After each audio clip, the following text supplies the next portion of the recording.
Buckingham Palace is on the brink of the most seismic shift the British royal family has experienced in generations, and sources close to the situation claim that Meghan Markle is incandescent with rage over what is unfolding. At the heart of this quietly orchestrated revolution is a high-stakes bargain struck in private between King Charles III and his heir, Prince William. In exchange for permanently sidelining the disgraced Prince Andrew, William has reluctantly agreed to contemplate a limited return for his younger brother, Prince Harry, to the royal fold. As part of the same sweeping reorganization, 12-year-old Prince George, second in line to the throne, is being accelerated into public-facing duties at a pace unprecedented for an heir of his age. The first visible sign of this new order came with Prince Andrew's abrupt relocation from Royal Lodge in Windsor Great Park to a far more discreet residence on the Sandringham estate in Norfolk, more than 110 miles away from the heart of royal life. Palace insiders describe the move not as a retirement but as a calculated exile. Andrew, stripped of his military titles and patronages in 2022 following the Jeffrey Epstein scandal, had clung to his Windsor home as one of the last symbols of his status.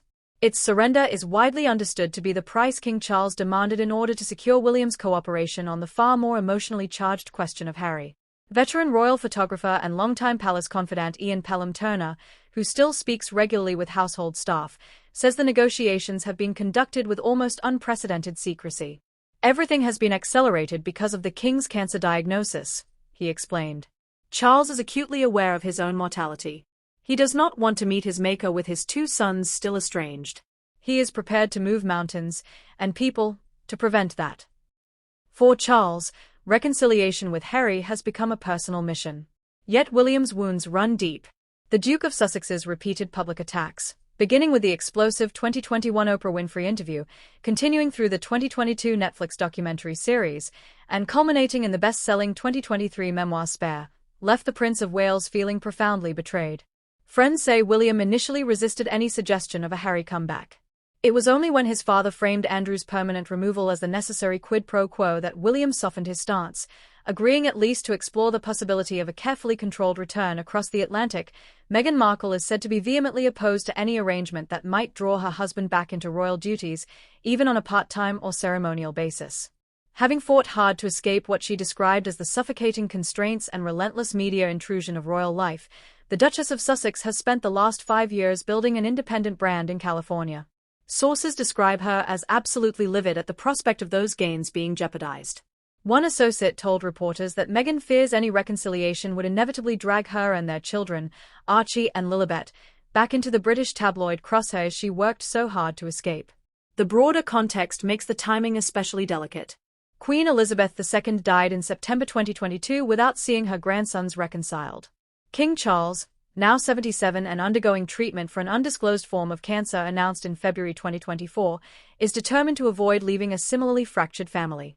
Meanwhile, Prince Andrew's fall from grace has removed one senior royal from active duty, while Harry and Meghan's departure in 2020 created another gaping hole in the working monarchy. With only a handful of senior royals left to carry out thousands of annual engagements, the institution has been described by some commentators as running on fumes. Into this vacuum steps Prince George. At just 12 years old, the young prince is being deliberately and methodically introduced to public life far earlier than either his father or grandfather were at the same age.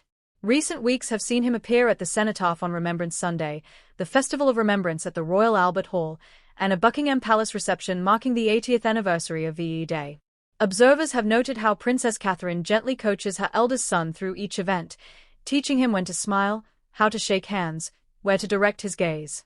Royal commentator Richard Eden remarked that George already displays a natural ease with veterans and dignitaries that belies his tender years. His attendance at high-profile sporting fixtures alongside Prince William, most recently an Aston Villa match and the FA Cup final, forms part of the same gradual immersion strategy. Taken together, these three developments, Andrew's banishment, Harry's possible rehabilitation, and George's accelerated preparation, amount to a deliberate slimming down and modernization of the monarchy under Charles's direction. The king has long advocated a smaller, less costly royal family focused on the direct line of succession.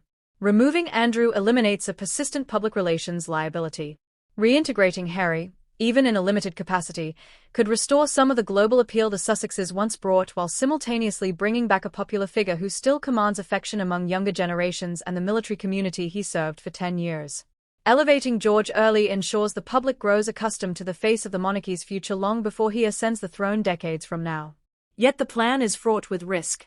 Critics argue that welcoming Harry back after he and Meghan profited so handsomely from criticizing the institution would send a dangerous message, that royal rebels can attack the family, make millions in the process, and then return with minimal consequences. Supporters counter that blood is thicker than protocol, especially when a father is staring down a serious illness. Harry's decade of military service, his creation of the Invictus Games, and his enduring popularity with large sections of the British public are cited as reasons to prioritize reconciliation over punishment. Even if William and Charles can agree in principle, countless practical hurdles remain. What exact role would Harry perform? Full-time working royal, part-time representative, or occasional guest at state events? Would Meghan and the children relocate to Britain, spend part of the year here, or remain permanently in Montecito? Would Harry be required to make a public apology or expression of regret for past statements? Who would pay for his security, a contentious issue that has already spawned multiple lawsuits against the Home Office? Would any return be funded by the sovereign grant, or would the Sussexes be expected to remain financially independent as they have repeatedly insisted? Inside the palace, the atmosphere is described as one of cautious tension. Queen Camilla, who was personally criticized in Spare, must decide how warmly to welcome a stepson who once accused her of leaking stories to the press. Princess Catherine, portrayed in sometimes unflattering terms by Harry, faces the prospect of renewed proximity to a brother-in-law whose past comments caused her considerable distress. The younger Wales children, Charlotte and Louis, watch as their older brother is gradually separated from ordinary childhood and groomed for a destiny they will never share. For the British public, opinion is sharply divided. Polls in recent months have shown roughly equal numbers favoring and opposing any form of Harry return. Many feel William has already suffered enough public humiliation at his brother's hands.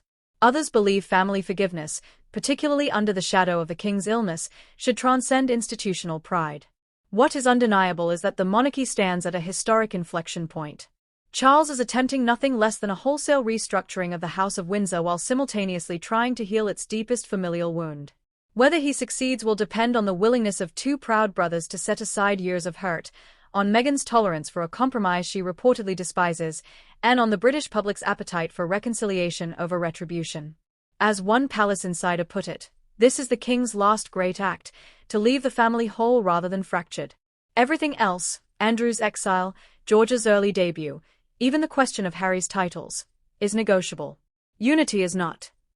Only time will tell if that unity is achievable, or whether the wounds inflicted in recent years run too deep to heal. For now, behind the high walls and closed doors of Buckingham Palace and Windsor Castle, one of the most momentous chess games in royal history continues to play out, move by careful move.